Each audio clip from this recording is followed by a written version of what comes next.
Évangile de Jésus-Christ selon saint Jean. En ce temps-là, Jésus disait à ses disciples, Je vous ai dit cela tandis que je demeurerai auprès de vous, mais le Défenseur, l'Esprit Saint que le Père enverra en mon nom, lui vous enseignera tout et vous rappellera tout ce que je vous ai dit. Quand viendra le Défenseur que je vous enverrai d'auprès du Père, lui, l'Esprit de vérité qui procède du Père, il rendra témoignage en ma faveur, et vous aussi, vous allez rendre témoignage, car vous êtes avec moi depuis le commencement. Alors que nous montons vers la fête de la Pentecôte, nous entendons cette parole de Jésus sur l'Esprit Saint. Il vous enseignera. Remarquons d'abord que le même mot grec didasko, qui signifie remplir le rôle d'enseignant, faire assimiler une doctrine, expliquer ou exposer une chose, apparaît dans le grand mandat missionnaire chez saint Matthieu. Allez donc de toutes les nations, faites des disciples, les baptisant au nom du Père et du Fils et du Saint-Esprit, et leur apprenant à observer tout ce que je vous ai prescrit. Matthieu 28, 19, 20. Les disciples, en enseignant, en apprenant à observer les commandements de Jésus, participent à la même mission confiée par le Père à l'Esprit Saint. Comme le dit le Père Bogdan, le christianisme n'est pas une religion transmissible par la naissance. Personne n'est chrétien, tout simplement parce qu'il est né dans une famille chrétienne. Le christianisme est une religion que l'on reçoit par le baptême et à travers un enseignement. Le baptême est un acte, un enseignement est un processus. Jésus a utilisé le participe présent, leur apprenant, ce qui exprime bien la notion de durée. On ne devient pas chrétien parce qu'on l'a décidé, mais on devient chrétien parce qu'on a décidé de se laisser enseigner par l'Esprit Saint. Or, toute formation requiert un investissement et surtout du temps.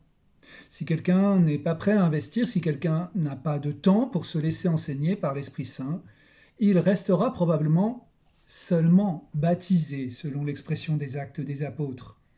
Apprenant que la Samarie avait accueilli la parole de Dieu, les apôtres qui étaient à Jérusalem y envoyèrent Pierre et Jean. Ceux-ci descendirent donc chez les Samaritains et prièrent pour eux, afin que l'Esprit Saint leur fût donné, car ils n'étaient encore tombés sur aucun d'eux. Ils avaient seulement été baptisés au nom du Seigneur Jésus. Acte 8, versets 14 à 16.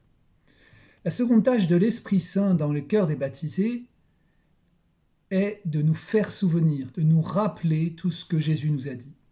Plus nous laissons l'Esprit Saint nous conduire dans la vérité, plus il nous rappelle les paroles et les enseignements de Jésus juste au juste moment dans nos journées, pour les mettre en pratique, pour les comprendre de l'intérieur en les vivant.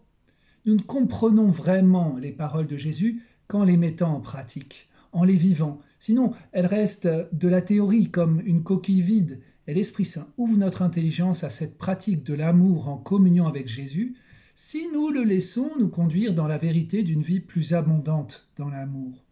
Il nous donne comme des lunettes pour voir les occasions d'aimer à la manière de Jésus. Il souffle en nous l'art de vivre à la manière de Jésus.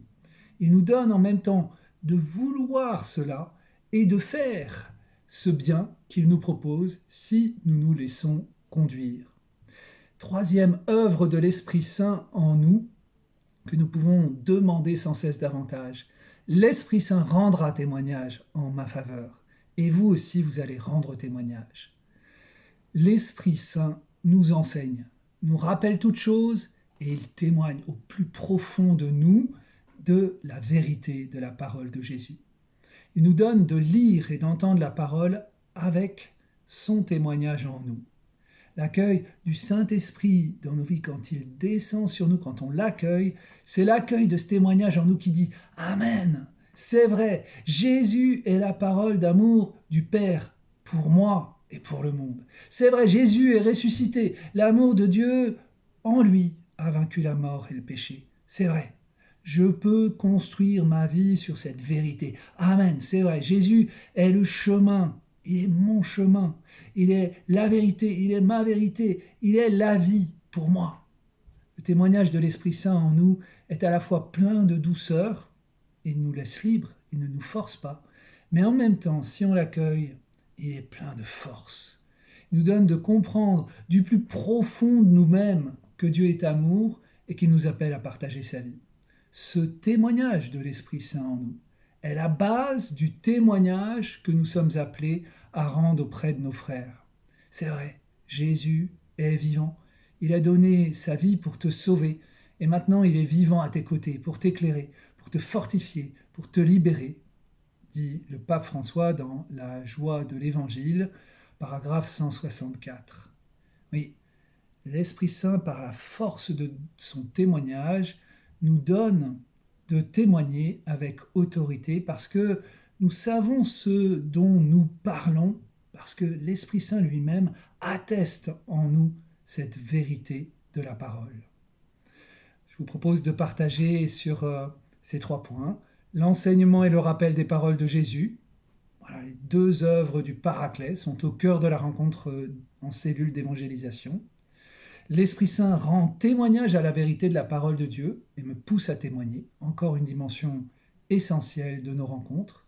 Comment est-ce que je vis cette présence de l'Esprit Saint dans ma vie de foi et dans l'évangélisation? Bon partage et bonne montée vers la Pentecôte.